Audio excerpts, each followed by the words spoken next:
The Pittsburgh Penguins are in the thick of the wild card race in the Eastern Conference, and Sidney Crosby reaches yet another milestone.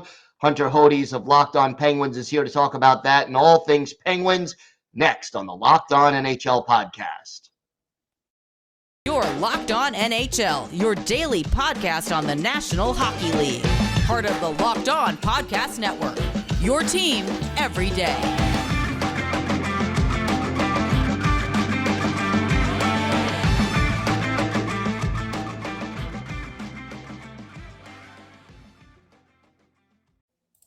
And welcome back to the Monday edition of the Locked On NHL podcast, part of the Locked On Podcast Network, your team every day. Want to thank you for making Locked On NHL your first listen every day. We are free and available on all platforms. Skip trips to the grocery store and count on HelloFresh to make home cooking easy, fun, and affordable. That's why it's America's #1 meal kit. Go to HelloFresh.com/NHL60 and use code NHL60 for 60% off plus free shipping.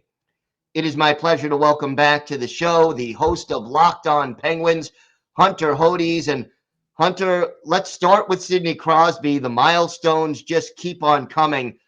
1,500 career points. That puts him in some pretty elite company. Yeah, only a select handful of players have ever reached that. He's now, he has been 15th all time in NHL scoring, 550 goals total, 950 assists. He hit that mark thanks to a massive performance against the Red Wings when the Penguins needed him most. They needed the 2 points right there as they continue to fight for a playoff spot. And, he had been a little bit quiet those past 5 to 6 to 7 games. Wasn't playing at the level that we had seen him play at through most of the season. Not really sure if he's going through an injury, but he made sure to shut some people up, as he shouldn't have to, but sometimes he goes through those little streaks where you're like, okay, like what's going on here? But he had a great performance against the Red Wings. His goal was a beautiful wrist shot. Had the assist on Danton Heinen's goal. Also had that beautiful backhand snipe. He has the best backhand of this generation. I don't really think it's any close, and I also think he's the best player of this generation. He put the team on his back in that game, and I think he's going to have to do that these last couple of games if the Penguins do want to get into the playoffs. They do need a little bit of help. One of the Islanders or the Panthers need to lose a game in regulation for that to happen, but Crosby is making sure that this team is not going down without a fight, even though they've been very up and down this season. So, you get to the 1,500 point mark in your career. It's such a big milestone. Historically speaking, and I know Crosby isn't done yet, Crosby or Lemieux, who's the greatest player in Penguins history? I still have to go 66 because, I think he's the second greatest player, at least the second greatest player in the history of the NHL. I think I can make an argument for #1, especially if he didn't have Hodgkins and his back didn't give out and all this other stuff, but that's a discussion for another day. I will still go Mario, though. It's the gap is closing at least a little bit. I think by the time Sid's career is up, he could have a case for definitely, I think people could definitely make a case for him being the greatest Penguin ever. It's unfortunate that, he should have over 1,700 points right now when you think about it. David Steckel, screw that guy forever for what he did in the Winter Classic. He just took away, countless games from Sid in the peak of his career. That should have him right now. I actually have the list up. He should be top 10 in NHL scoring right now. He should be at least #9 behind Mario. Mario's at 1,723. Sid's at 1,500. It's going to be close to get to that record. I don't know if he'll do it. I think he's going to come really close, but had he not been knocked out by David Steckel, Gil, he would have that record already, if not closing in on it right now. That's just, how good he's been ever since coming back. He's aged like fine wine. He's continuing to be at a point per game pace. When he stops being at that pace, I think people will, then I think people will start to discuss like, okay, like where's like a good ending for how many points that he's going to get? Because I definitely think he's going to get into that top 10 overall. He'll break some more records next season, but in terms of greatest Penguins ever, I would still have him as like a 1B right now behind Mario, but there's a chance that gets thinner and thinner by the time his career ends here. 2 games left in the season. As you mentioned, they need a little bit of help.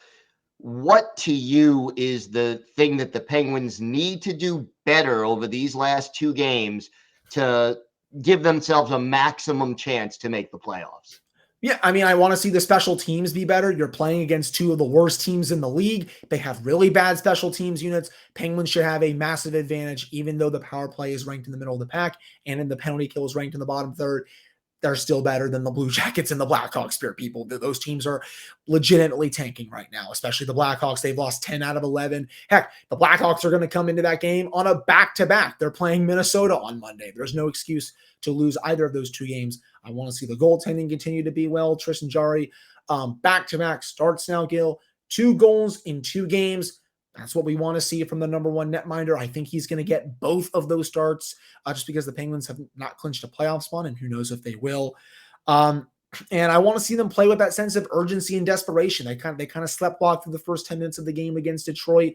After that, they really woke up. Of course, that was on Saturday. I want to see that as well. And also, I want to see more depth scoring. And we saw that on Saturday.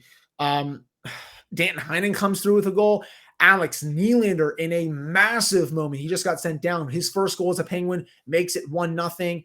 That was huge for this team. Want to see the depth scoring. If they can do all of that, they should be able to win out here and run the table and see if, either one of these two teams in front of them wants to lose in regulation. Obviously, they don't want to because they also want to make the dance. But, in terms of the Penguins, they don't control their own destiny. They're probably going to have to rely on Florida a bit more than New York schedule-wise. But, that's what I'm really looking for these final 2 games. Can't take these 2 teams lightly because, for as bad as they are, I'm sure they're thinking, let's take out a team with us because that's, it's the last games of the season. And they have nothing to lose, obviously.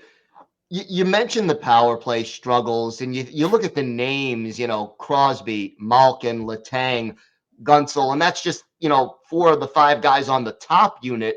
Why is this power play struggling this year?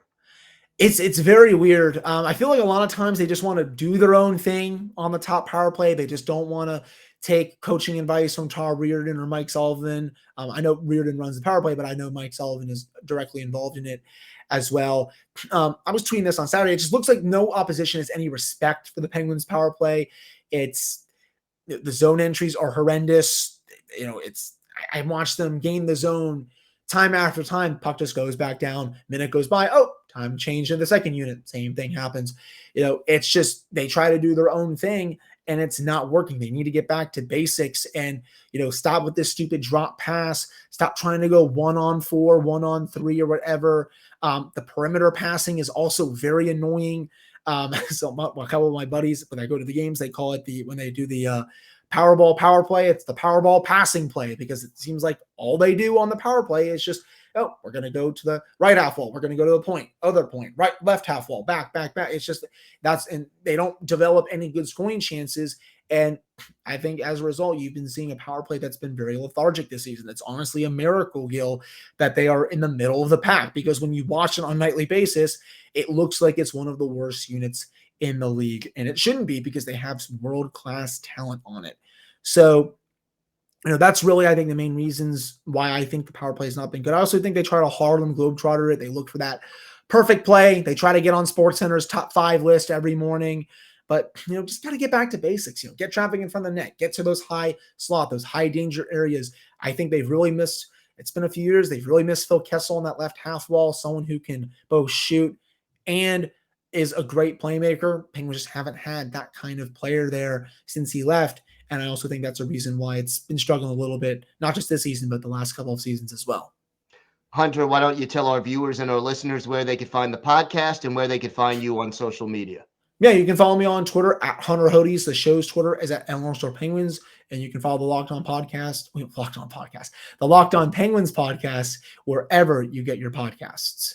All right, Hunter, always a pleasure. And maybe we'll talk a little bit more before the playoffs start. Yeah, should be this week. Should be a lot of fun. Going to be very stressful, but we'll have to see what happens. All right. Thanks, Hunter.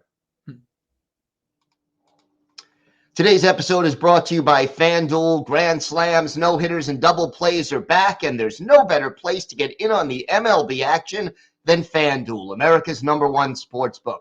That's because now new customers can step up to the plate with a no-sweat first bet up to $1,000. Just go to FanDuel.com/lockedon, sign up, place your first bet, and get up to $1,000 back in bonus bets if you don't win. And look, check out the odds for your favorite Major League or NHL team on the FanDuel app. So don't miss your chance to get a no-sweat first bet up to $1,000 when you join FanDuel today. Just go to FanDuel.com/lockedon to sign up. FanDuel, an official partner of Major League Baseball.